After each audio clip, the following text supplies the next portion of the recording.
People who live alone may be struggling through this quarantine without company, but couples have their own issues to navigate through without anywhere else to turn but the space that they share. Joining us now for some context and advice is Bay Area couples therapist and author of The Rough Patch, Marriage and the Art of Living Together, Dr. Daphne Marneffe. Thank you for joining us. Thank you for having me. So have you been getting more calls from couples during this pandemic?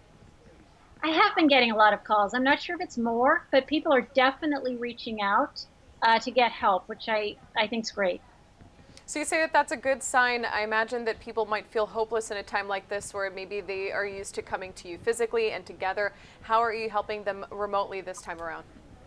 Yeah, it's a huge change for the whole therapy community because really being face to face in the room with someone adds a lot of information and a lot of context. But people are making it work, and people are on the phone, people are on the screen, people are getting used to it. And I'm really moved by the fact that people are tackling their problems, their emotional and relational problems in the midst of a lot of other issues and stresses. How do you believe that this lockdown, possibly coupled with losing work, is negatively impacting parents who are stuck indoors? Parents in particular, or pairs? Pairs and then parents. Oh, okay. Yeah, so I mean, I think it's a mixed bag. I think some people that I see are finding that the slowing down of life, the fewer obligations, less driving around, less multitasking is actually quieting things down and giving them a little bit of space and time to connect. I think for other people and for all of us sometimes, it's not easy to shift your routines to the point where you're around each other 24/7. I mean, no matter how much you love your family, I think we all depend on routines and work to take us out of our spaces at home and to give us breathers and breaks from each other. And so I think that often people find that the problems that they already have are intensified. And one of the things that I really try to urge people to do is take a breath, take a pause. Don't feel you have to solve everything right now. Now is really a time for self-care, for giving each other necessary space, whether it's taking a walk or doing an online yoga class, and giving each other breaks and just being gentle on yourself and the other person. And I imagine that parents are all the more stressed out without childcare and school as an option now.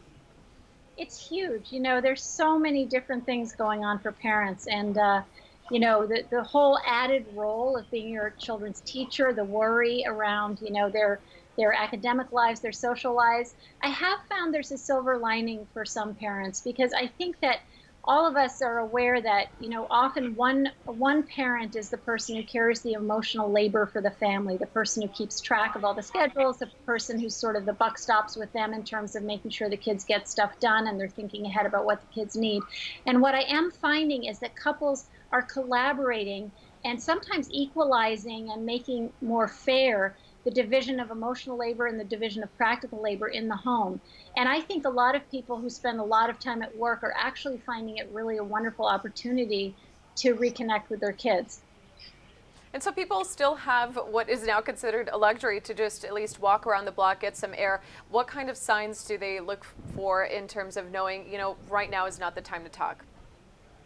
Yeah, so I think that it's always a balancing act when you're in a couple about figuring out when is a good, productive, tactful time to talk. And I think the fact that we are, under each other's feet and in each other's space means you have to be extra sensitive about when you're going to take on the tough issues.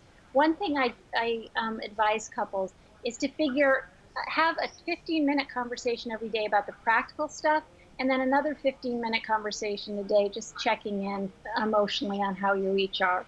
If there's bigger, more difficult issues, I think you really both need to be in a state to take that on. All of us have a lot of energy drain and a lot of stress, and it's really important to be sensitive to the other person. And the first step in that is, hey, can you talk? And if both people are in a state where they feel they have the energy and the mind space to take on some difficult emotional issue between them, then they agree to talk, they find a way to do it. And then really just share your emotions without any judgment, without any blame, without any criticism, without any complaining, without any defensiveness, but just like, hey, here's where I'm at. This is my situation, how I'm feeling, how I'm struggling, and have sympathy for each other. And then after you've been able to air your emotions, try to put your heads together about what could make it better. Does it mean more breaks? Does it mean some time to yourself? Does it mean sharing labor differently? Does it mean just shelving some of the more maybe intractable and difficult conflicts that you have until you're out of COVID and can kind of get a bit more perspective. And if a couple is sharing a typical San Francisco apartment, there isn't really much space to turn away from that person and create their own sort of zone. So what is a polite way that they can tell their loved one, hey, I just need a little bit of a break right here? So I think it's super important in couples, regardless of coronavirus or not, to be able to have time alone and to have space. And sometimes people take that as a rejection. Couple therapists talk about pursuers and withdrawers. When couples are having conflicts, often one person's temperament leads them to pursue the other person, say, let's talk, let's talk, let's talk, because that allays their anxiety, whereas the other person finds that they can regulate their emotions and decrease their anxiety by withdrawing, by saying, hey, I need some space for myself. Both styles are fine, but people get into a bad cycle when one's pursuing and one's withdrawing. So I say to couples, look, everybody needs time alone. Everybody needs time for their individual stuff, and that should not be taken as criticism or abandonment together. We've also got to find times to come together, but especially during this time when we're all on top of each other, you really need to feel fine about getting some time alone. And what are some of those nonverbal signs that a person is in need of a really serious talk? Well, I think all of us who have been in romantic or intimate relationships are experts on the other person's body language and emotional signals. And, often it's turning away, it's clamming up, it's, being a little snarky. My view of all that is there's some underlying emotion, usually hurt, maybe sadness, that is operating that's then getting shown in a sort of harsh way, in an avoiding way, or in an angry way, or in an irritable way. And so if you find yourself getting more and more irritable or angry or upset, then ask yourself the question, what's the deeper, softer emotion here? Am I feeling lonely? Am I feeling not helped? Am I feeling, hurt in some way at the other person's, not paying enough attention? Whatever it is, try to get to the softer, more tender emotion and share that at a time when you both have the mind space to talk about it. And that will help you break through some of those sort of more irritable or avoiding behaviors.